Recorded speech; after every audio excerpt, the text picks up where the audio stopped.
All right, let's talk about the ways that you can make exercises harder. So the progression is to kind of challenge not only how much weight we're lifting, but kind of challenge the environment you're lifting it in at times. So kind of that easiest progression then is to go from double leg activities to then single leg activities to where you're having to balance a little bit more. Or you can go on a softer surface. So going on something that's a little bit squishier like grass, sand, or a foam pad like this.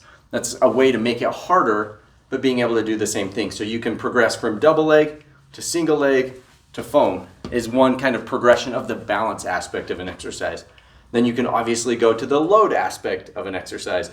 You go with a band to make sure that your hips and knees are staying in good alignment and you're really engaging those glutes. You can get a heavier band as you get stronger.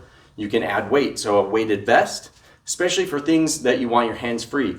Jumping or other things like that are more plyometric, a weighted vest is really nice because you're not having to grip quite as hard or it's not pulling on your arms and shoulders quite as much. So that can be really helpful. You can add how high you're stepping up to something. So you may start some of the exercises on the ground and then you may add, some kind of stepping element where you're going up or jumping up, right? And the added weight in your hands or with a vest make that harder. And you can even go to where you're stepping up to something higher.